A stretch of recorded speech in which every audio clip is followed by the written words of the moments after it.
નમસ્કાર મિત્રો, હું લાઈફ કોચ કલ્પેશ દેસાઈ. મિત્રો, લાસ્ટ વિડીયોની અંદર આપણે હિલિંગની એક ટેકનિક જોઈ હતી.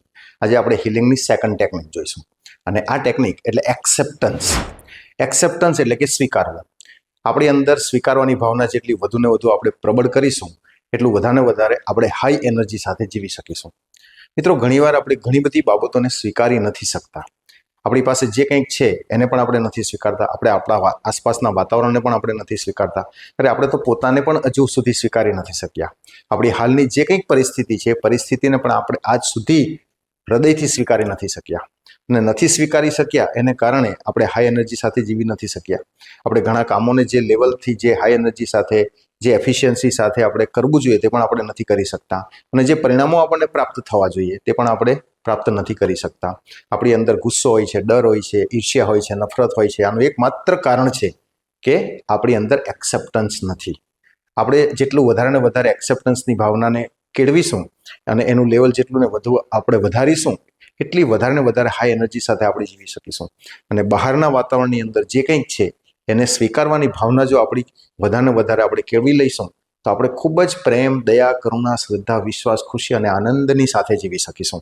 અને જીવન પ્રત્યે અને આસપાસના વાતાવરણ પ્રત્યે કે કોઈ પણ વ્યક્તિ, વસ્તુ, પરિસ્થિતિ પ્રત્યે આપણને બિલકુલ ફરિયાદ નહીં રહેશે. એટલા માટે મિત્રો, સ્વીકારવાની ભાવનાને વધુ ને વધુ ઉજાગર કરતા રહો. સ્વીકારવાની ભાવના, એક્સેપ્ટન્સનું લેવલ વધુ ને વધુ હાઈ કરતા રહો. જેટલી તમારી એક્સેપ્ટન્સની ભાવના વધુ ને વધુ પ્રબળ થતી જશે અને એક્સેપ્ટન્સનું લેવલ વધતું જશે એટલા જ તમે ખુશી અને આનંદની સાથે જીવી શકશો.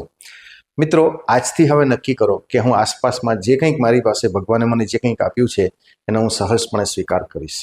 દરરોજ સવારથી ભગવાનને કહો કે હે પરમાત્મા, તે મને જે કંઈક આપ્યું છે એનો હું સહજ સ્વીકાર કરું છું.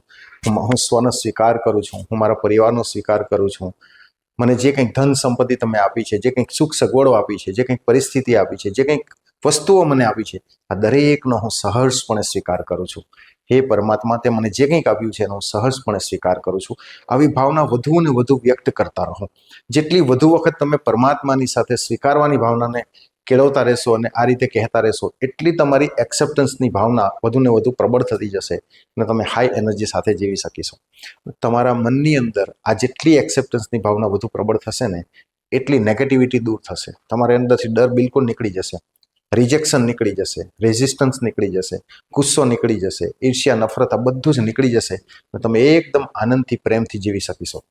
જ્યારે તમારી સામે કોઈ ભોજન આવે ત્યારે પણ પરમાત્માને કહો કે હે પરમાત્મા, તે મને જે કંઈક આ ભોજન આપ્યું છે એનો હું સહજ સ્વીકાર કરું છું. જે કંઈક મળ્યું છે એનો સહજ સ્વીકાર કરી લેવાનો છે. જે કંઈક સુખ સગવડો મળી છે એને માટે પણ કોઈ ફરિયાદ કરવાની નથી. બસ આપણે એને સહજપણે સ્વીકારી લેવાનું છે.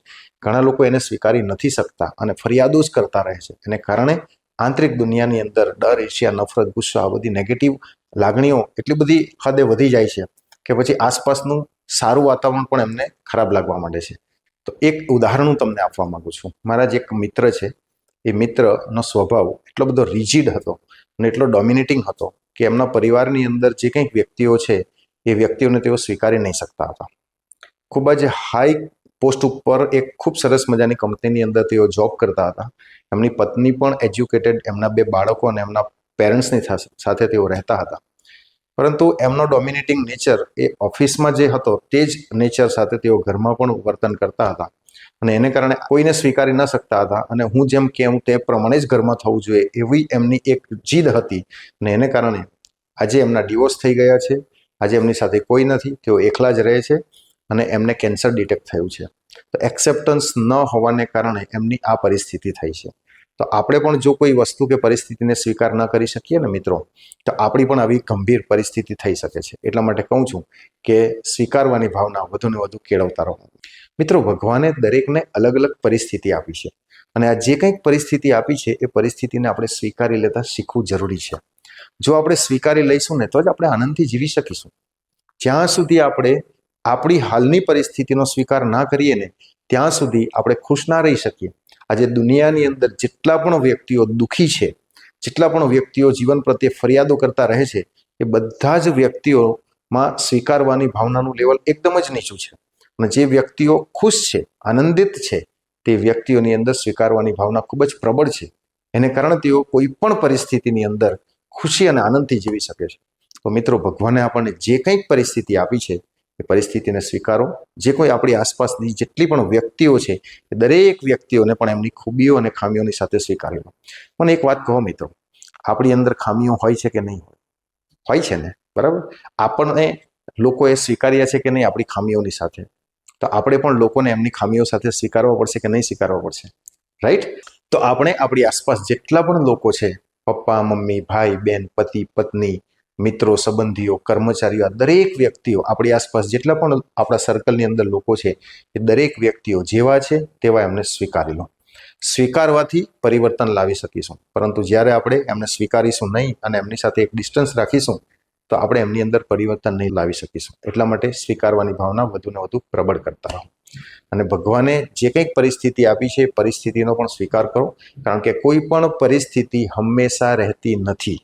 પરિસ્થિતિ સમયની સાથે બદલાયા કરતી હોય છે. એટલા માટે ભગવાને આજે જે કંઈક પરિસ્થિતિ આપી છે એ પરિસ્થિતિ ભલે આપણને અનુકૂળ ના લાગતી હોય અને ભલે એ પરિસ્થિતિની અંદર આપણે કમ્ફર્ટેબલ ના ફીલ કરતા હોય, છતાં પણ એ પરિસ્થિતિનો સ્વીકાર કરો, જેથી આવનાર સમયની અંદર આપણે અનુકૂળ પરિસ્થિતિનું નિર્માણ કરી શકીએ. એટલા માટે મિત્રો, સ્વીકારવાની ભાવનાને વધુ ને વધુ પ્રબળ કરતા રહો. આપ હંમેશા સ્વીકારવાની ભાવના પ્રબળ કરતા રહો અને તમારું ખુશીનું લેવલ, પ્રેમનું લેવલ, આનંદનું લેવલ હંમેશા વધતું રહે અને તમે જીવનની દરેક ક્ષણને ખૂબ જ ખુશી અને આનંદથી જીવો, એવી શુભ ભાવના સાથે આપણે ફરી મળીશું. મારી આ વાત જો તમને ગમી હોય તો આ વિડીયોને ચોક્કસપણે તમે શેર પણ કરજો, લાઈક પણ કરજો, કમેન્ટ પણ આપજો. અને હા, હજી સુધી જો તમે મારી આ ચેનલને સબસ્ક્રાઈબ ના કરી હોય તો ચોક્કસપણે સબસ્ક્રાઈબ પણ કરી લેજો. આપણે ફરી મળીશું. Till then by. Thank you very much.